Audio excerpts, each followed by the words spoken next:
All right, today we're diving into Karnataka, a state in India that is, well, it's a place that seems to live in multiple centuries all at once. It's this incredible land where you can find ancient empires right next to futuristic innovation, where deep, deep traditions are just part of the fabric of everyday life. So let's explore this fascinating paradox.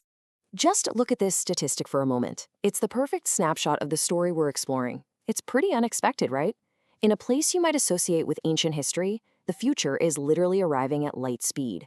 And this blend of the old and the new, that's exactly what makes Karnataka so compelling. So that brings us to the big question for this explainer. How does a region with such a rich, complex past not just cope with the future, but actually pioneer it? We're going to tackle this by looking at it through four different lenses: agriculture, wildlife, language, and of course, food. Okay, let's start from the ground up, with the very soil of Karnataka. Because farming here isn't just about tradition anymore. It's in the middle of a massive technological revolution. Now, get a load of this number, 68%. Let that sink in. That's the chunk of Karnataka's population that depends on farming for their livelihood. So we're not talking about some niche industry here. This is the cornerstone of the whole state's economy and society, which means any change, even a small one, creates huge ripple effects. And this table right here, it shows you exactly what those changes look like. We're seeing farmers adopt technologies that would have sounded like pure science fiction just a generation ago. Look at precision farming, using data to get everything just right, from water to fertilizer. It's projected to boost crop yields by up to 25%. And that's not just about bigger harvests. It's about making small farms stronger, more profitable, and directly improving lives in those communities. So, how does all this tech actually work on the ground? Well, the process is surprisingly elegant. First, satellites scan the fields, gathering tons of data. Then AI platforms crunch all that information, looking at everything from soil health to pest risks. And finally, all this super complex data gets boiled down into simple, practical advice that's sent right to the farmer. You see, the key takeaway here is that this isn't just tech for the sake of tech. It's about creating powerful, easy-to-use tools that make a real-world difference. Okay, so from those cultivated fields, let's shift gears and journey into the wild heart of Karnataka, a state that plays an absolutely critical role in India's wildlife conservation. The story of the Nagarhole Tiger Reserve is really a story in itself. As you can see, it started out as a private hunting ground for the kings of Mysore, but then it became a wildlife sanctuary in 1955, was upgraded to a national park in '88, and eventually became a crucial part of the national conservation effort, Project Tiger. This whole evolution shows a massive shift in thinking, right? From exploitation to conservation. And the results of all that effort? They are just breathtaking. Nagarhole is a safe haven for some of the most famous species on the entire planet. As a key piece of the bigger Nilgiri Biosphere Reserve, which is a UNESCO site, it supports one of the highest densities of tigers in the world and one of the largest herds of Asiatic elephants in Asia. The sheer variety of life here makes it a true ecological treasure. Now, let's move from the natural world into the world of words and ideas.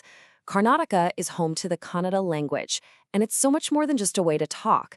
It's a vessel of culture with an incredibly deep and vibrant literary history. This timeline just gives you a glimpse of a literary journey that's been going on for more than 1,500 years.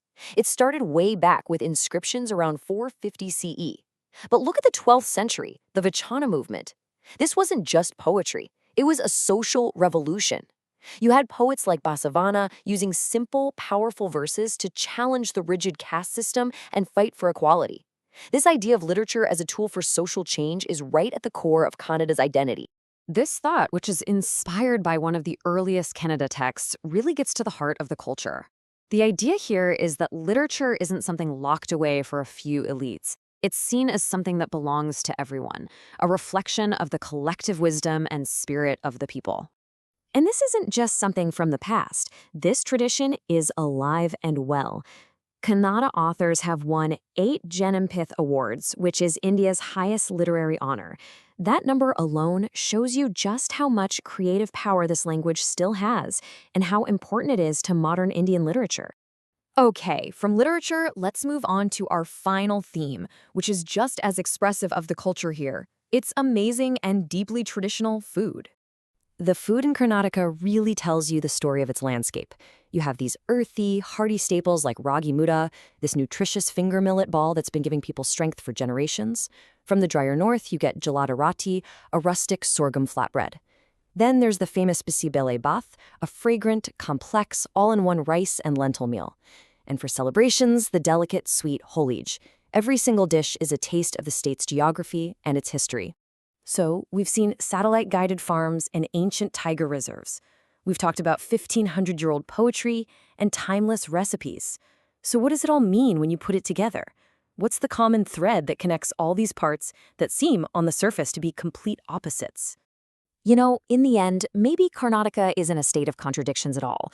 Maybe it's a state of synthesis. It's a living, breathing paradox where the past isn't some relic you keep behind glass, but an active, living force that shapes and enriches the present and the future. It's a place where deep roots don't stop you from growing. They actually give you a stronger foundation to reach higher. And that really leaves us with a final thought, doesn't it? The story of Karnataka isn't just about one state in India. It's kind of a miniature version of a challenge we're all facing. How do we innovate without losing who we are? How do we build the future without erasing the wisdom of the past? And maybe the answer lies not in choosing one over the other, but in learning how to weave them together.